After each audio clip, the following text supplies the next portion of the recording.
हैं जियो financial services के बारे में, जो कि आज के दिन के ट्रेडिंग सेशन में और कल के दिन भी और उससे पहले के वीक भी अगर देखोगे तो ये कंपनी के लिए लगातार फोकस वाली चीज़ें ही हमें सुनने को मिली थी। मतलब बैक टू बैक बोल सकते हैं कि जून में कंपनी से रिलेटेड काफ़ी सारी ऐसे न्यूज़ हमें सुनने को मिल चुकी हैं जो कि लगातार जियो फाइनेंशियल सर्विसेज को फोकस में रखी हैं। अब देखो दोस्तों, जियो फाइनेंशियल सर्विसेज की जब हम बात करते हैं और इसके P&L को देखते हैं, यानी कि प्रॉफिट एंड लॉस स्टेटमेंट को, तो वहाँ पर कंपनी के जो रेवेन्यू है वो मात्र हमें 2000 करोड़ के आसपास का देखने को मिलता है।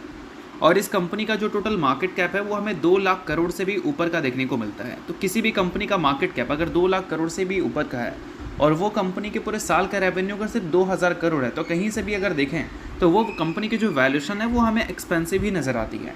अब जियो फाइनेंशियल सर्विसेज का वैल्यूशन इसलिए भी एक्सपेंसिव नज़र आती है क्योंकि एडिशनल कन्विक्शन है लोगों का रिलायंस इंडस्ट्रीज़ के वजह से। अब रिलायंस किसी भी सेक्टर में जब उतरती है तो उस सेक्टर में एक बड़ा मार्केट ले लेती है, ये हमने हिस्ट्री में देखा है। तो इस वजह से जियो फाइनेंशियल सर्विसेज से लोगों का कन्विक्शन जो है वो पहले के मुकाबले बोल सकते हैं, पहले के मुकाबले तो नहीं बोल सकते, मतलब बाकी कंपनीज़ के कंपैरिजन में ज़्यादा हमें देखने को मिलती है। तो इस वजह से वैल्यूशंस के मामले में हमेशा ये कंपनी थोड़ा ज़्यादा ही दिखेगी आपको। अब दोस्तों, ये सारी जो चीज़ें हमें दिख रही हैं, वैल्यूशंस की बात जो हमने किया, इसको कम करना बहुत ज़्यादा इंपॉर्टेंट है क्योंकि अब जियो फाइनेंशियल सर्विसेज जो है वो निफ्टी 50 का भी पार्ट है। और अगर आप निफ्टी 50 का पार्ट हो तो ऑब्वियस सी बात है कि निफ्टी के ग्रोथ में आपका भी कंट्रीब्यूशन रहेगा। और निफ्टी का ग्रोथ, निफ्टी में जो कंपनीज़ हैं उसके ग्रोथ के बेसिस पे ही ना आता है। और जियो फाइनेंशियल सर्विसेज पिछले कुछ सालों की अगर हम बात करें तो बिज़नेस की एक हाइप तो हमें बनती हुई दिखती है, बट बिज़नेस की शुरुआत हमें देखने को नहीं मिल रही है। तो इस वजह से अभी अगर देखा जाए तो निफ्टी 50 के वैल्यूशंस में इसने इजाफा ज़रूर किया है, बट अपने ग्रोथ से कोई मैसिव कंट्रीब्यूशन निफ्टी 50 के ग्रोथ में प्ले नहीं किया है। इस चीज़ को भी हम बिल्कुल भी इग्नोर नहीं कर सकते। अब दोस्तों, फिलहाल ये जो सारी चीज़ें हमें सुनने को मिली, इन सारी चीज़ों के बाद अब हमें जियो फाइनेंशियल सर्विसेज से रिलेटेड बिजनेस की खबर सुनने को मिल रही है। अभी देखो क्या हुआ था कि 11 जून को एक न्यूज़ हमें सुनने को मिला था।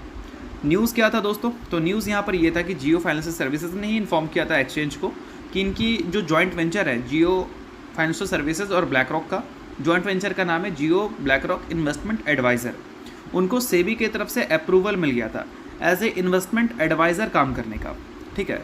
और उसके बाद जियो फाइनेंशियल सर्विसेज की जो ये जॉइंट वेंचर है इसकी एक सब्सिडरी बनी जिसका नाम है Jio BlackRock broking private limited, जो कि Jio BlackRock investment adviser private limited की सब्सिडरी है। यहाँ पर आपको मेंशन देखने को मिलेगा।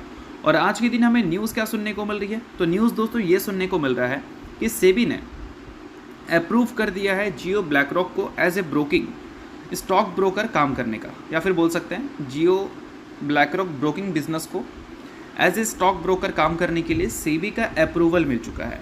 तो ये एक तरह से देखा जाए तो बिज़नेस को लेकर ही न्यूज़ हमें सुनने को मिल रही है। और ये चीज़ कंपनी ने आज के दिन इन्फॉर्म किया है एक्सचेंज में अपडेट कर। और ये जो अप्रूवल है वो हमें 25 जून को ही मिलता हुआ दिख चुका था, आज कंपनी ने अपडेट किया। इस वजह से आज के दिन ये कंपनी आपको फोकस में रहती हुई देखने को मिली है। तो अभी तक जितने भी न्यूज़ हमने देखा जियो ब्लैक रॉक से रिलेटेड, वो न्यूज़ हमें स्टॉक मार्केट से रिलेटेड ही देखने को मिली थी। बट हमें आगे चलकर बोल सकते हैं म्यूचुअल फंड से रिलेटेड भी कुछ बड़ी खबर देखने को मिल सकती है, क्योंकि हमने मई के महीने में एक न्यूज़ देखा था कि Jio black rock mutual fund को सेबी की तरफ से अप्रूवल मिल गया था, बोल सकते हैं एज ए इन्वेस्टमेंट मैनेजर काम करने का। किस में? म्यूचुअल फंड बिजनेस में इन इंडिया। आपको ये डिटेल्स भी देखने को मिलेंगे। तो ओवरऑल बोल सकते हैं कि इनके जो जॉइंट वेंचर है ब्लैक रॉक के साथ, उसको लगातार अप्रूवल्स मिलता हुआ दिख रहा है। तो आने वाले कल में ये जो बिज़नेस है वो काफ़ी जल्दी हमें शुरू होता हुआ देखने को मिलेगा बाकी कंपनी के बिज़नेस के कंपैरिजन में। बिज़नेस देखा जाए तो कंपनी के और भी हैं, लाइक जियो फाइनेंस लिमिटेड, वो अलग बिज़नेस में काम करेगी। जियो इंश्योरेंस ब्रोकिंग लिमिटेड आपको देखने को मिलती है, जियो पेमेंट सॉल्यूशन लिमिटेड देखने को मिलता है, जियो पेमेंट बैंक लिमिटेड देखने को मिलता है, और इनके जॉइंट वेंचर्स हमें देखने को मिलती है जो कि ब्लैक रॉक के साथ है। तो अल्टीमेट देखा जाए तो सब्सिडरी जो इनकी मेन है वो उतना बड़ा न्यूज़ हमें तो सुनाती हुई दिख नहीं रही है। जो न्यूज़ हमें सुनने को मिल रहा है वो बोल सकते हैं जॉइंट वेंचर से रिलेटेड ही सुनने को मिल रही है, और उसका अल्टीमेटली मार्केट रिस्पेक्ट भी करती हुई दिख रही है। अब ये जो सारी चीज़ें हमें होती हुई दिखी हैं, इन सारी चीज़ों से हम यही उम्मीद करेंगे कि आगे चलकर जियो फाइनेंशियल सर्विसेज जब अपने नंबर्स रिपोर्ट करे, चाहे हम टॉप लाइन का देखें यानी कि रेवेन्यू का, या फिर बॉटम लाइन प्रॉफिट का, दोनों हमें बढ़ती हुई नजर आए, तभी कंपनी की जो वैल्यूशन है वो अभी के मुकाबले आपको थोड़ा सा नीचे आती हुई देखने को मिलेगी। और वैल्यूशन अगर नीचे नहीं आता है तो उस केस में क्या है कि लगातार कंपनी में क्या है कि कन्विक्शन अगर लोगों का ज़्यादा रहेगा तो कभी ना कभी कंपनी को डिलीवर करना पड़ेगा, ये ज़्यादा इंपॉर्टेंट हो जाता है।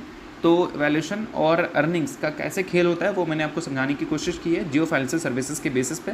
बाकी आपका क्या व्यू है इस कंपनी को लेकर वो मुझे कमेंट में ज़रूर बताना। सो